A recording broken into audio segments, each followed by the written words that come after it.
other dignitaries in this wonderful occasion. I'm really very pleased to stand in front of you to present my paper. The title, The Christ Prophet, Exploring Prophet Muhammad Sallallahu Alaihi Wasallam, the text of non-Muslims. Actually, my presentation will be in English as I'm not a non-Malayali and it's not comfortable to me to speak in Malayalam. That's why seeking your pardon for continuing it in English. Anyway, my topic is Prophet Muhammad Sallallahu Alaihi Wasallam in the text of Indian non-Muslims. Really, why I choose this topic to explain before you? Because in this time we are living in a situation where there is increasing division between the Hindu and Muslim and other communities in India. So it's an attempt to bridge that gap and bring together for religious harmony in the country. If we look into the situation, that we can find that there are many Indian non-Muslims who have contributed a lot of activities, including poems, biographies, essays, translations, discussions for Islam in the subject of Muslims.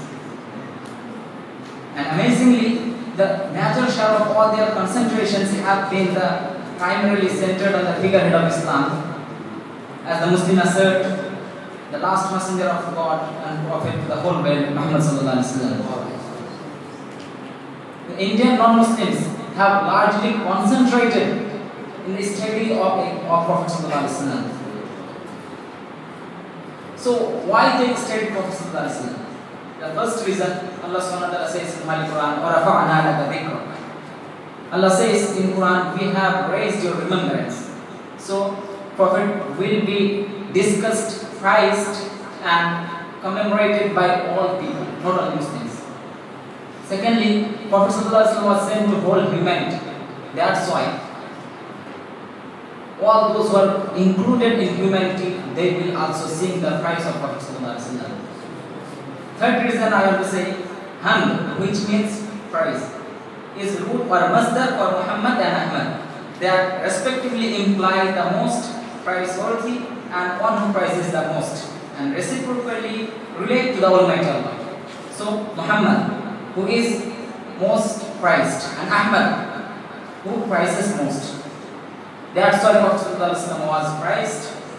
That's why Prophet ﷺ was studied by non-Muslims too, because it's also prized. So, to enter into my discussion, I'd like to start with Indian ancient religious texts. We know Vedas, Puranas, Mahabharatas. So, there are discussions that even these ancient texts also bear the name of Prophet Sallallahu Alaihi Wasallam, also bears the mentions of Prophet Sallallahu Alaihi Wasallam. And in this regard, there have been many quotes. Especially, the first name comes from the Sanskrit Prague University research scholar Pandit Dr. Ved Prakash Patel. His masterpiece Hindi work, Kal Ki Avatar and Muhammad Sahib, consisting two books, which was published by Saraswat Vedanta Prakash Shankhabha of Allahabad in 1969. In this book, the author asserts presumption of possible interpretations and descriptions of Prophet Muhammad Sallallahu Alaihi Wasallam in Vedas, Puranas, Mahabharata and other Hindu scriptures with their textual evidences. He examined several qualities and conditions of Hindu mythological figures like Kal Ki Avatar with comparative analogies and asserted their similarity with Prophet Sallallahu Alaihi Wasallam.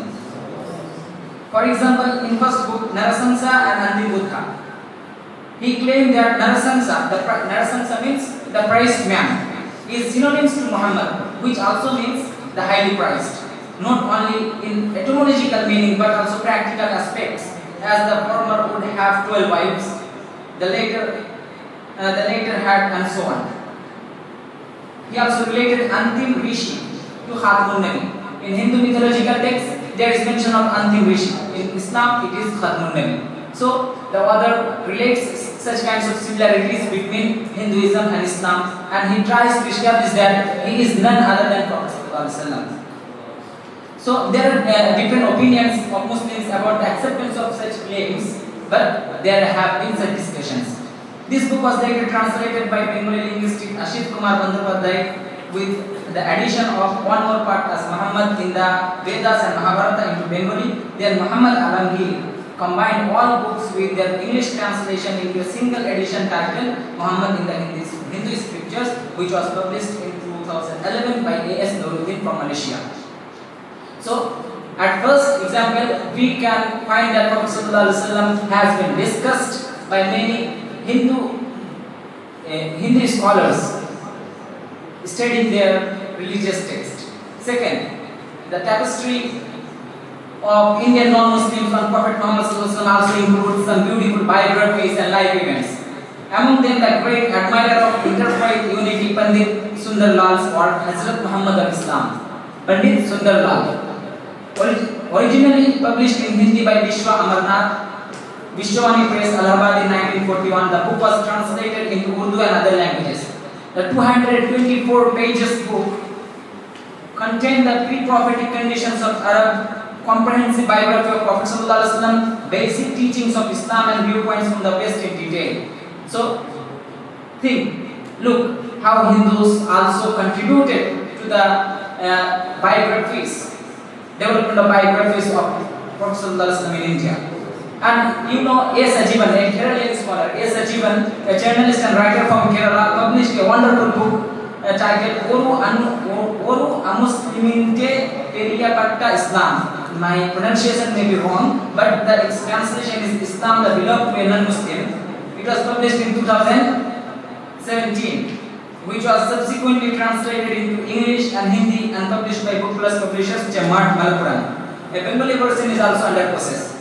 The book contains analytical insights about Islam. However, any description about Islam without the Prophet of Islam is incomplete. Here, Sajivan provided profound inspiration and morals in the life of Prophet ﷺ. So, firstly, Vedic analysis. Secondly, biographies and life events. Then by non-Muslim Indians. Secondly, thirdly, poetry. Many non-Muslim Indians also wrote poetries in praise of Prophet ﷺ. I will give one example here. For example, to explain, Chaudhry Dhiluram, he later converted to Islam. Chaudhry Dhiluram composed more than 40 poems or naats in the praise of Prophet ﷺ under the pen name Kausari, which were published in an anthology titled Hindu Ki Naat. The book name was given Hindu Ki Naat.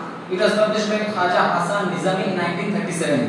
This Hindu man from Punjab dared to challenge the British conspiracy of communalism by singing the song of composite culture.